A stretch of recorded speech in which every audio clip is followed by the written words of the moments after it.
In this tutorial, we are going to continue with our steel structure.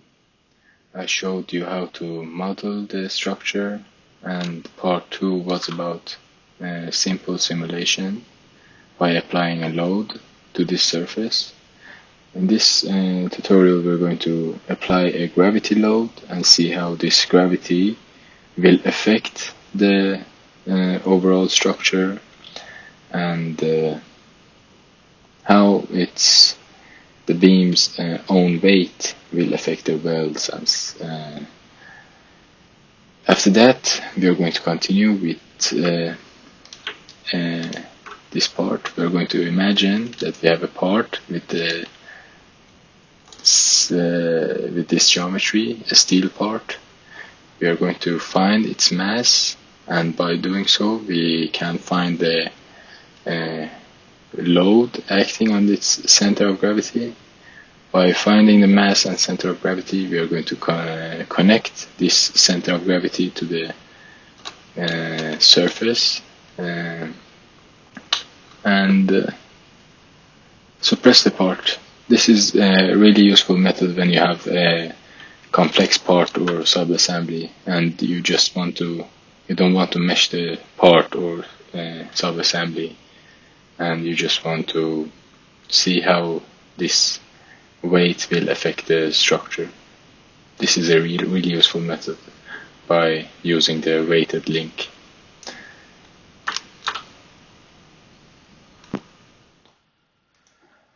Okay, so here we have the part. The constraints are the same.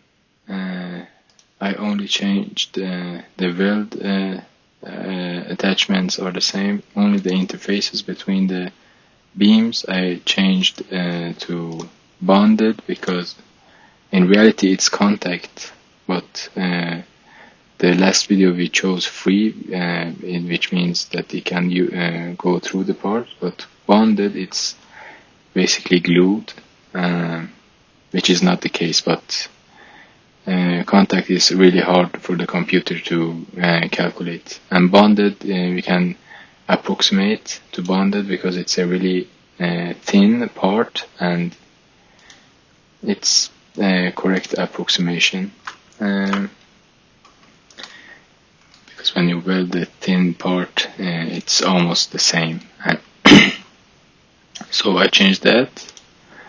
And how do we create a gravity load? We go to Home, Gravity, and minus 9.81 meters per second square.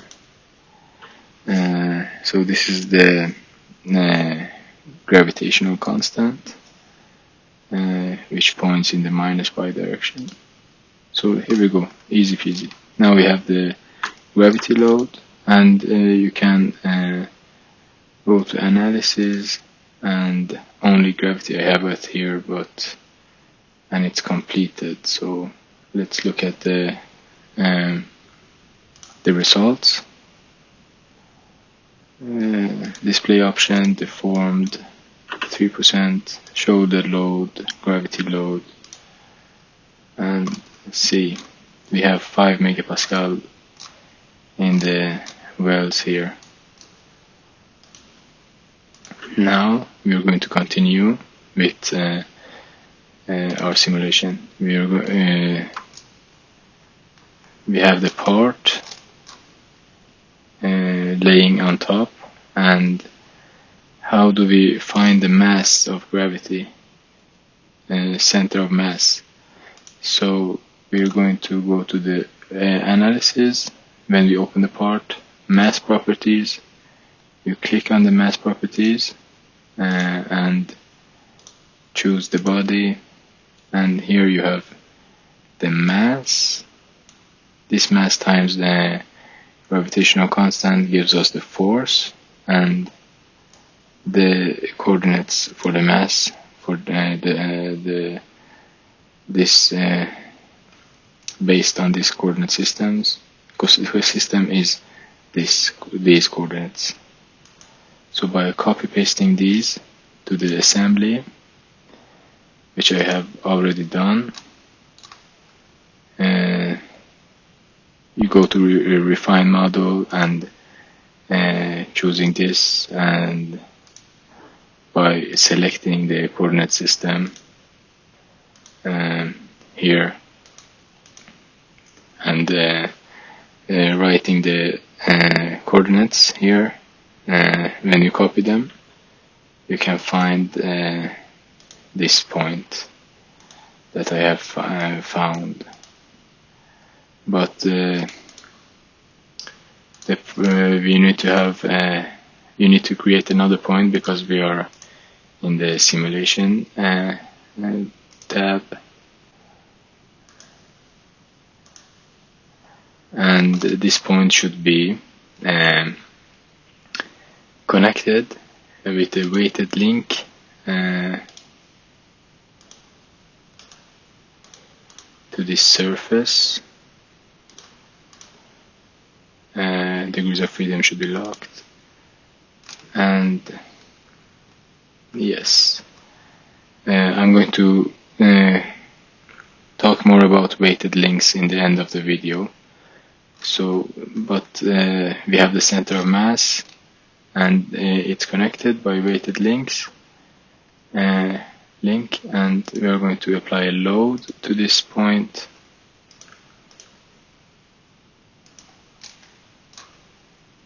Minus y.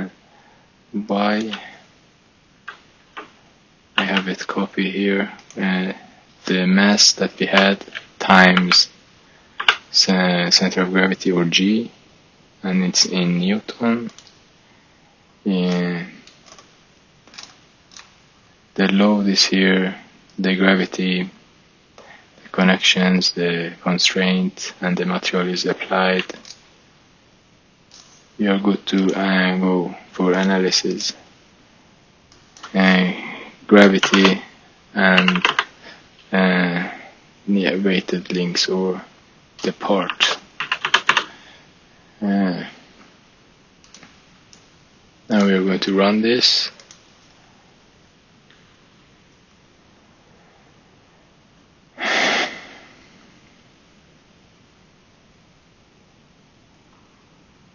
This should go pretty quick.